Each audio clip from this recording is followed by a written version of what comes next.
አሁን ከቴክኖሎጂ ማደግና በባንኮችና የፋይናንስ ተቋማት አገልግሎት አሰጣጥ ለማቀላጠፍ የቴክኖሎጂ ውጤቶች ተግባራዊ ማድረግ ጋር ተያይዞ የሳይበር ጥቃትም በሰፊው መታየቱ አልቀረም። ለዚህም ነው በዓለም አቀፍ ደረጃ በወርሃ ጥቅምት የሳይበር ደህንነት ቀን ተብሎ እንዲከበርና በሳይበር ደህንነት ላይ የግንዛቤ ማስጨበጫ ሁነቶችና መድረኮች እንዲዘጋጁ ምክንያት የሆነው። በሀገራችንም ዘንድሮ ለ6ኛ ጊዜ የሳይበር ደህንነት ቀንን ታስቦ ሲውል ባንካችን የኢትዮጵያ ንግድ ባንክም ለ2ኛ ጊዜ አክብሮታል።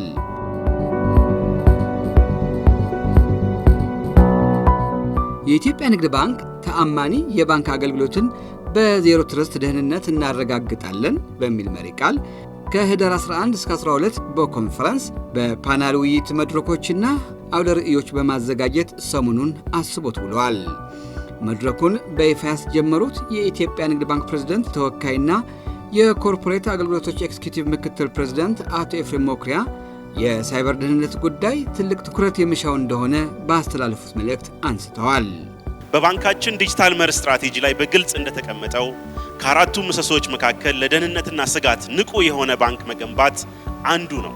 ከዚህ ጋር በተያያዘ የሳይበር ደህንነት አስተዳደርን እስከ ምክትል ፕሬዝዳንት ደረጃ ከፍ በማድረግ ምናልባትም የመጀመሪያው የፋይናንስ ተቋም መሆን የቻለን ይመስለኛል።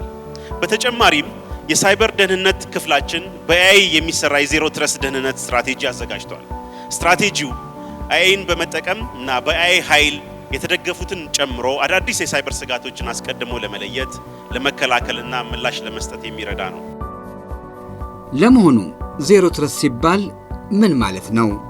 ዜሮ ትረስት ማለት ማንንም ምንንም አለማመን ማለት ነው። ያው ከዜሮ ትረስት ፕሪንሲፕሎች አንዱ መካከል ትረስት ማንንም ትረስት አለማድረግ ነው። ሁሉ ጊዜ ደግሞ ብሪች ሊኖር ይችላል፣ የሳይበር አታክ ሊኖር ይችላል ብሎ ማሰብ፣ ቨልነራቢሊቲዎችን ቼክ አድርጎ እነሱን መዝጋት የመሳሰሉ ናቸው። የሰው ልጅ የሚሆን ዲቫይሶች የሚሆኑ ማናቸውም ከኛ ሰርቪስ ጋር ኮኔክት የሚያደርጉት ማናቸውም ነገሮችን ማመን የለብንም ከሚል የተነሳ ነው። እንግዲህ ይሄንን ለ2ኛ ጊዜ የኢትዮጵያ ንግድ ባንክ ሲያከብር የዜሮ ትረስት የምንለው ወይ ሳይበር ሴኩሪቲ የምንለው ነገር በግለሰቦች በቴክኖሎጂ ሰዎች ወይ ደግሞ በቬንደሮች በቴክኖሎጂ ወይ ደግሞ ምንተው ነገር አይደለም። ሁላችንም እዚህ አካባቢ ያለውን ነገር ኮላቦሬት አድርገን ማንከላከል ከሆነ ሳይበር ሴኩሪቲን መከላከል አንችልም።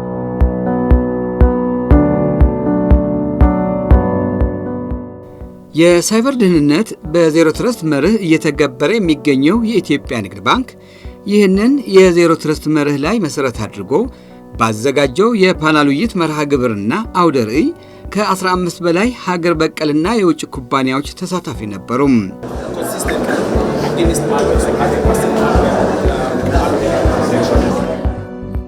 እነዚህ ኩባንያዎች ከምስራቅ አፍሪካ የኬንያ፣ ከኤሽያ የቻይና፣ ከአውሮፓ ደግሞ የስዊድን ተቋም ተሞክሯቸውን ያካፈሉበት አጋጣሚ ተፈጥሯል።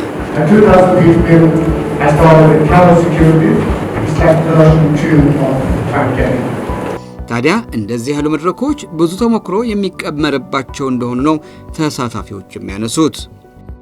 እንደዚህ አይነት መድረኮች ትልቁ ፋይዳቸው ለሰው እውቀትን አሁን ያለበትን የቴክኖሎጂ አድቫንስመንት ለማሳየት የሚቀርቡ ናቸው። ይሄም አሁን ላይ ያሉ ጥቃቶችን ቀድሞ ለመከላከል እና ቢያጋጥምም እንዴት መፍታት እንደሚችል ትልቅ ትምህርት የሚሰጡ ናቸውና አስተማሪ መድረኮች ናቸው እነዚህ መድረኮች። ከዛ በተጨማሪ ደግሞ ቬንደሮችን የውጭ ድርጅቶችን ከሀገር ውስጥ ተጠቃሚዎች ጋር የሚያገናኝ ነው። ይሄም በሀገር ውስጥ ያሉ ተቋማት ከውጭ የሚፈልጓቸውን አይነት ሰርቪሶች እንዴት ማግኘት እንደሚችሉም ለትውውቅ ትልቅ የሚያግዝ መድረክ ነው።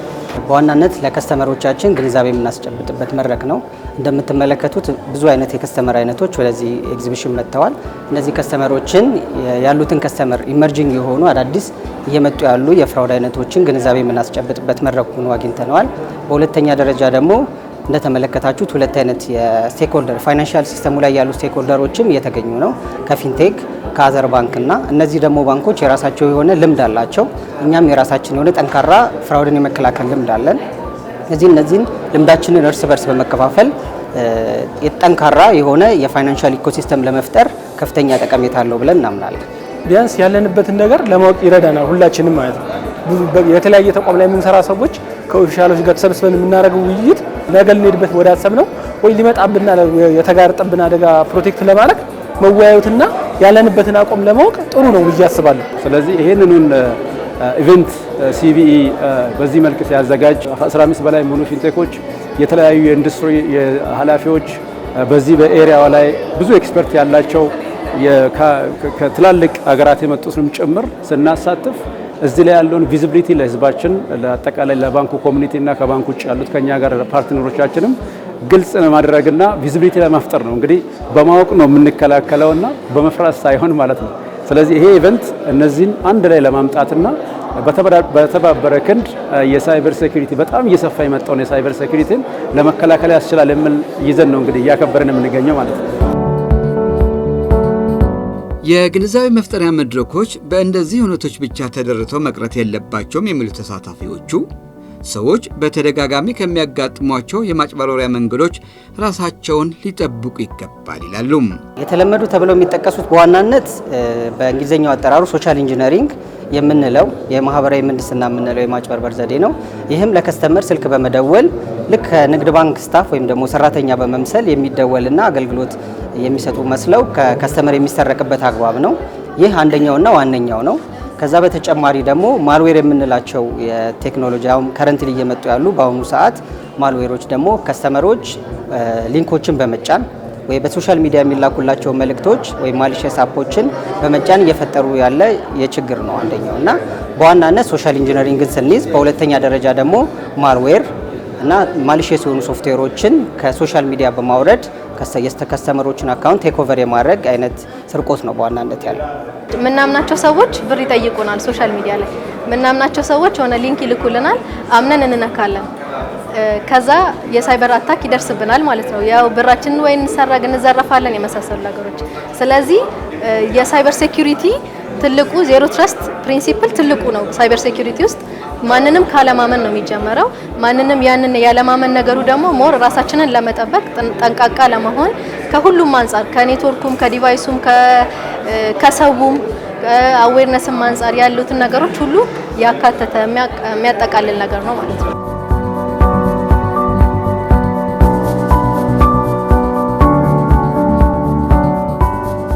የሳይበር ደህንነት ማስጠበቅ የሀገር ሕልውና እንደማስጠበቅ ነው ይላሉ የዘርፉ ባለሙያዎች። ይህንን ተግባራዊ ለማድረግም ከግለሰቦችና ተቋማት መደረግ ያለባቸው ጥንቃቄዎችና ቅድመ ዝግጅቶች እንዳሉም ተሳታፊዎቹ ያነሳሉ። ባንካችን የኢትዮጵያ ንግድ ባንክ ጠንካራ የሆነ ፍራውድን ወይም ደግሞ ማጭበርበርን የመከላከል አቅም አለው። ነገር ግን ከስተመሮቻችን አዳዲስ የምንሰጣቸውን ፕሮዳክቶች በበቂ መንገድ ባለመረዳት እንዲሁም በአጠቃቀም ጉለት የሚመጡ ክፍተቶች እንደሆኑ ከከስተመሩም እኛም ደግሞ በምንሰራቸው የኦዲቲንግ ስራ ማረጋገጥ ችለናል። ባንካችን ዓለም ላይ ያሉ ጠንካራ የሚባሉ ፍራውድን የመከላከል ልምዶችና ተሞክሮዎች እንዲሁም ቴክኖሎጂዎች አሉን። እነዚህም በአግባቡ እኛ ሞኒተር እያደረግን ኢች ዴይ 24/7 የሚሰራ ቲም አለን።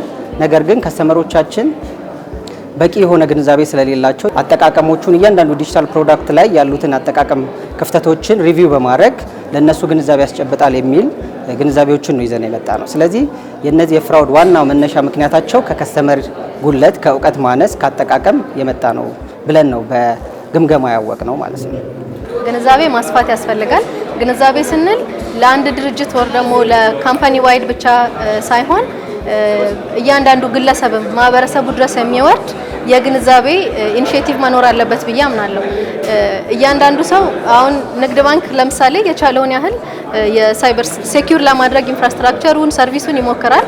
ግን ተጠቃሚው ግን አዌርነሱ ከሌለውና ራሱን የማይጠብቅ ከሆነ ከንግድ ባንክ ደግሞ ውጪ ባንኩ ማድረግ ከሚችለው ውጪ ደግሞ የሆኑ ነገሮች አሉ ማለት ነው።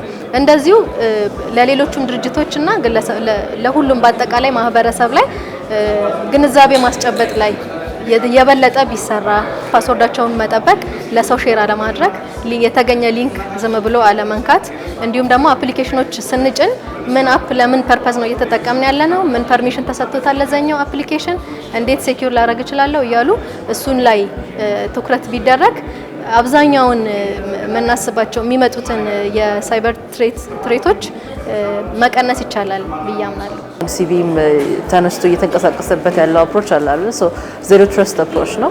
ምንም በተለይ ኢንተርኔት ላይ ስንገባ የምናገኛቸው ነገሮች እኛን ሊሰርቁ፣ መረጃችንን ሊወስዱ፣ ሊያጠፉ የሚችሉ ነገሮች ሊያጋጥመን ይችላል። በተለይ ሰው አሁን በቀን በአማካኝ ከተወሰነ ሰዓት በላይ ኦንላይን ያሳልፋል። ለኢንተርቴንመንት ብትል፣ ለስራ፣ ለፋይናንሻል ትራንዛክሽንስ እና ማንኛውም ነገር ማለት ነውና እነኚህን ታይሞች ኦንላይን ሲያሳልፍ ግን ኤኒ ሞመንት ላይ አንድ ሰው ሊንክ ሊልክለት ይችላል። ኤኒ ሞመንት ላይ የሚመጡለት ክሊክ ቤት የምንላቸው አድቨርታይዝመንት መስለው ግን ወደ ሌላ ቦታ የሚወስዱ ነገሮች ሊኖሩ ይችላሉ። ስለዚህ እነዛን ነገሮችን ያው ኖርማሊ ሰርፍ ሲያደርግ እነዚህ ነገሮችን ተጠንቅቆ ዜሮ ትረስት አፕሮች መከተል ቢችል ዋን ዌይ ኦፍ ሴኩሪንግ ኢት ነው ማለት ነው እና ከዛም ውጪ ሲምፕል ሰርቾች ቢያደርግ ቴክኖሎጂ እስከመጠቀሙ የማይቀር ከሆነ ቴሌግራምን የሚጠቀም ከሆነ የቴሌግራም ሴኩሪቲ እንዴት ነው ማጠናከረው? ለምሳሌ ኢሜል የሚጠቀም ብዙ ሰው አለ አይደል? ሶ ሲምፕል ሰርቾች ከብዙ ነገር ምንድነው ያድኑናል ማለት ነው። በፓናል ውይይቱ ኢትዮጵያ ለሳይበር ደህንነት ጥቃቶች ተጋላጭ መሆኗንና በየቀኑ ከፍተኛ የሳይበር ጥቃት ሙከራዎች እንደሚደረግባት ተነስቶ ብዙ ውይይት ተደርጎበታል። በ2024 በ2025 ኢትዮጵያ ነምበር 1 ናት።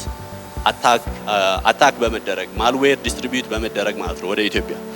ይሄ እንግዲህ የግሎባል ሪሰርች ውጤት ነው። ለምሳሌ እንደ ቼክ ፖይንት፣ ፎርቲኔት ያሉ ተቋማቶች ያጠኑት ጥናት ባላቸው ኢኩይፕመንቶች ወይም ደግሞ ትሬት ኢንተለጀንሶች ቤዝ አድርገው የሚያሳዩት ጥናት የሚያሳየው አፍሪካ አንደኛ ናት። በአፍሪካ በግሎብ ደረጃ በአፍሪካ ውስጥ ደግሞ ኢትዮጵያ አንደኛ ናት። ለመሆኑ አጥቂዎች ኢትዮጵያ ላይ ያነጣጠሩበት ምክንያት ምን ይሆን? ለተቃጡት አደጋዎች ለመከላከልስ ያሉን አቅሞችና ዝግጅቶች በምን ደረጃ ላይ ይገኛሉ? ሁለት ነገር ነው በዋናነት። አንደኛ ኢትዮጵያ በዲጂታል 2025 ስትራቴጂ ጀምራ ሰፊ ስራዎች ስትሰራ ነበረ። በቀጣይም እስከ 2030 ስትራቴጂ ተቀርጾ ሁሉም የመንግስት ተቋማቶች እና አገሪቱ ውስጥ ያሉት ኢንስቲትዩሽኖች ዲጂታላይዜሽን ላይ በሰፊ እየሰሩ የነበረበት ሁኔታ ነው የሚታየው። ይሄ በራሱ የዲጂታላይዜሽን እየጨመረ ሲመጣ አብሮት የሳይበር ጥቃቶች ተጋላጭነት እያደገ የሚመጣበት ሁኔታ አለ ማለት ነው። የኛ እንቅስቃሴ በዚህ ዙሪያ ላይ ያለው አጠቃላይ ኢኮሲስተሙ ላይ ያሉት ምን እያደረግን እንደሆነ በተለያየ ሚዲያዎች በተለያየ መልኩ መረጃ ስለሚያገኙ ለአቴንሽን ስበን በቀጣይ ወደዚህ አታኩ እንዲሰፋ ወይም አታክ ሰርፌስ እንዲሰፋ የሆነውን ተጠቅሞ የመምጣት ኦፖርቹኒቲዎች አሉ ማለት ነው። ሶ እነዚህ ነው አይ ቲንክ ዋናነት አጀንዳ ሆኖ ሁሉም ኢትዮጵያ የማየት የዲጂታል እንቅስቃሴው ሰፊ መሆኑን ግንዛቤ መውሰድ የኢትዮጵያ በቅርቡ ደግሞ ያደረገችው የመንግስት የወሰደው የማይክሮ ኢኮኖሚው ላይ እንደዚሁም ደግሞ አገሪቱ ላይ የፖሊሲ ለውጦችም ጭምር በዲጂታል እንቅስቃሴ የታጀቡ ከመሆናቸው ጋር ተገናኝተው እነዚህ ነገሮች በአጠቃላይ ወደ ኢትዮጵያ አይን እንዲታይ ያደርጋል ማለት ነው። ስለዚህ በዚህ ምክንያት ይመስለኛል በዋናነት የጥቃት ኢላማ አጀንዳ የሆንን መሆኑን የሚሰማኝ ማለት ነው። በኢትዮጵያ ደረጃ የዲጂታላይዜሽን ኢኮሲስተሙ በጣም እየጨመረ ስለመጣ በስታቲስቲክስን ብናስደግፈው ወደ 900 አካባቢ የሚደርሱ ሰርቪሶች እርስ በርሳቸው ስለተቆራኙ ማለት ነው። ባንኮች እርስ በርሳቸው ተቆራኝተዋል። ፊንቴኮች ከ30 በላይ የሚጠጉ ፊንቴኮች ከባንኮች ጋር ተቆራኝተው እየሰሩ ነው፣ ኢንተግሬትድ ሆነው። ይሄ የአታክ ሰርፌሱን ይጨምረዋል ማለት ነው። በፊት የባንኪንግ ሰርቪስን ምናልባት ከ3 ከ4 ዓመት በፊት በአብዛኛው ባንኪንግ ሰርቪስ የሚሰጠው በብራንች ውስጥ ነበረ። አሁን ላይ ባንኪንግ ሰርቪስ እየተሰጠ ያለው ኦንላይን ነው ማለት ነው። ኢንተርኔት ጋር ኮኔክትድ ከሆኑ ዲቫይሶች ጋር ነው የባንኪንግ ሰርቪሶች የሚካሄዱት ማለት ነው፣ ግብይቶች የሚካሄዱት። ስለዚህ ይሄ አታክ ሰርፌሱን ስለሚያበዛው አታከሮችም እነዚህን አታክ ሰርፌሶች አታክ የማድረግ እድላቸው ሰፊ ነው ማለት ነው። በኢትዮጵያ ደረጃ ወይም በባንካችን ደረጃ ግን የሚመጡ አታኮችን በስሪ ላይን ኦፍ ዲፌንስ አፕላይ በማድረግ ብዙዎቹን ወይም ሙሉን ማለት ይቻላል ፕሮቴክት ማድረግ ችለናል ማለት ነው። ወደ ውስጣችን ሰርጎ የገባ ምንም አይነት የሳይበር አታክ የለም። የሳይበር ደህንነት ማስጠበቅ ስራ በተናጠል የሚሰራ ሳይሆን የጋራ ቅንጅት እንደሚያስፈልገው ያነሱት ተሳታፊዎቹ ኤአይን ጨምሮ ዘመኑ የሚፈልጋቸውን ቴክኖሎጂዎች መታጠቅና በዘርፉ የሰለጠነ የሰው ኃይል አስፈላጊ እንደሆነ አንስተዋል። የምንታገለው በጣም ፕሮፌሽናል ከሆኑ ሀከሮች ጋር ነው። ትልቅ ተቋሞች የተለያዩ ቱሎችን ሊገዙ ይችላሉ፣ የተለያዩ ነገሮችን በጀት ኢንፋክት ሊያደርግ ይችላሉ። ግን ሂውማን ፖቴንሻል ላይ ግን ትንሽ የደከምን ነው ይመስለኝ። በቻልን መጠን ሁላችንም ሂውማን ማብቃት መቻል አለብን። በጣም ትሬን የሆኑ ምክንያቱም ከነዛ ጋር በጣም ኃይል የሆኑ ሀከሮች ናቸው ያሉት ውጭ በጣም በብዙ ነገር ላይ ፕሮፌሽናል የሆኑ ናቸው ያሉት እና ከነሱ ጋር ኢንጌጅ ለማድረግ እኛም በእነሱ ልክ አቋም ሊኖረን ይገባል። የሚመለከተው አካል እዚህ ነገር ላይ በጣም አተኩሮ ቢሰራ ጥሩ ነው ብዬ አስባለሁ። ቴክኖሎጂ የምትጠቀመው ወይንም ኤአይ ፓወርድ የምታደርገው ኤአይ ኢነብል የምታደርገው ታማኒ የሆነ ሰርቪስ ለደንበኞችህ ለመስጠት ነው። ዞሮ ዞሮ ኃላፊነት አለብን። በተለይ ሳይበር ሴኩሪቲ ላይ ያሉትን ኢመርጅ የሚያደርጉ ትሬቶችን ቀድሞ ከመተንበይና ቀድሞ እርምጃ ከመውሰድ አንጻር እነዚህ አይነት ዲስከሽኖች እንደዚህ አይነት ቴክኖሎጂዎች ኤአይ ፓወርድ የሆኑ ቴክኖሎጂዎችን መጠቀም ግዴታ ነው። ፌዴራል ተቋማት ልክ እንደ ፌዴራል ፖሊስ፣ ጀስቲስ እንትኖች የመሳሰሉት ሲምለስሊ ከተለያየ ሰርቪስ ሰጪ ተቋማት ጋር አብሮ ኮላቦሬት መስራት መልመድ መቻል አለባቸው። እኛ ሀገር ብዙ እነዛ ሞር ሲምለስ አይደለም አይታ ከሆነ ማለት ነው። በአንዱ በኩል የመጣው ጉዳት ሌላው ላይ የመድረስ እድሉ በጣም ከፍተኛ ነው። አንድ የፋይናንስ ተቋም ሲጎዳ ሁሉም ፋይናንስ እርስ በራሱ ተገናኝቷል። በሱ በኩል የሚመጣው ትልቅ ጉዳት አለ ማለት ነው፣ በእነሱ በኩል ዞሮ ይመጣል።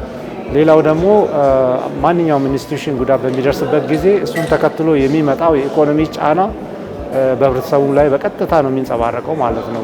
ያ እንዳይፈጠር ምንድነው የሳይበሩን ደህንነት እያንዳንዱ ተቋም የኔ ነው ብሎ ወስዶት መስራት ይኖርበታል። በዋናነት ደግሞ የሚመለከታቸው የተለዩ ተቋማት አሉ፣ የጸጥታ ተቋማት አሉ፣ በፋይናንሻል ደህንነት ላይ የሚሰሩ አሉ፣ የፖሊስ አካል አለ።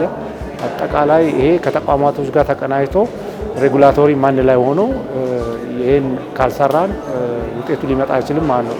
እንደዚሁም ተቋማት ብቻ አይደለም፣ የሳይበር ጉዳይ የደንበኛውም የሰውም ጉዳይ ነው። እያንዳንዳችን ኃላፊነት አለብን። ምክንያቱም ጥቃቱ በእያንዳንዳችን ላይ በቀጥታም በተዘዋዋሪ የሚደርስ ከመሆኑ ጋር ማለት ነው። ስለዚህ ያ ደግሞ የሚደርሰው በምን ምክንያት ነው?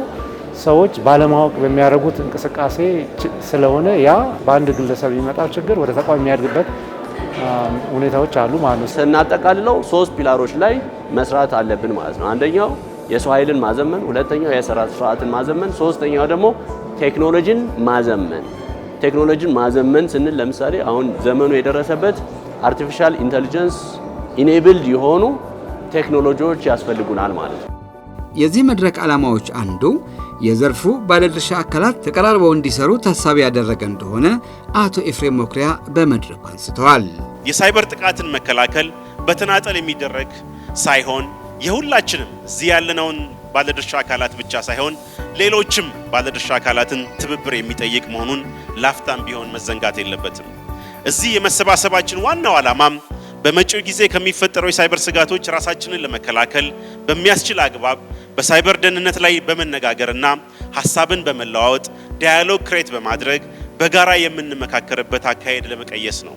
በአጠቃላይ ለ2 ቀናት የተካሄደው መርሃ ግብሩ የተለያዩ የውይይት መነሻ ጽሑፎች፣ የውጭ ሀገራት ተቋማት ልምዶችና የኢትዮጵያ ንግድ ባንክን ጨምሮ የሀገር ውስጥ ተቋማት በቅንጅት እያደረጉት ያሉት ስራዎች ቀርበዋል። ለዚህም የኢትዮጵያ ንግድ ባንክ ምስጋና ተችሮታል። በቀጣይነትም አጠናክሮ እንዲቀጥልበት ጥሪ ቀርቦለታል። እንደዚህ አይነት ኢቨንቶች ሰው ሞር ግንዛቤ እንዲኖረው ትኩረት እንዲሰጥበት፣ አሁን እንደሚታወቀው የሳይበር ሴኩሪቲ ትልቅ ጉዳይ ትልቅ ኮንሰርን ነው። ብዙ ዲጂታል ሰርቪሶች እየመጡ ነው፣ እየተሻሻሉም ነው። እና ዲጂታል ሰርቪሶች እየጨመሩ በመጡ ቁጥር ደግሞ ሳይበር ሴኩሪቲ ግዴታ ፒክቸር ውስጥ መኖር አለበት ማለት ነው። ሴኩሪ ያልሆነ ሰርቪስ ምንም ለድርጅቱም ለሰርቪስ ሰጪውም ጥቅም የለውም፣ ለተጠቃሚውም ደግሞ ጥቅም አይኖረውም። ስለዚህ ሳይበር ሴኩሪቲ ሞር ወደ ፒክቸር እንዲመጣ ሞር ሰው ግንዛቤው እየኖረው እንዲመጣ ትኩረት እየተሰጠው እንዲሄድ ስለሚያደርግ ከዚህም በሰፋ መድረክና ከዚህም ሻል ባለ መንገድ እየተጠናከረ መሄድ ያለበት ነው ብዬ ነው ማስበው። ንግድ ባንክ ደግሞ ይሄንን ተነሳሽነት ወስዶ ዜሮ ትረስት በሚል አንድ መርህ ይዞ የሳይበር ሴኩሪቲ አዌርነስ መንዝ ፕሮግራም ማዘጋጀቱ በጣም የሚበረታታና ትልቅ ግንዛቤ የሚፈጥር ስለሆነ በጣም ጥሩና ሊበረታታ ሊቀጥል የሚገባው ነገር ነው።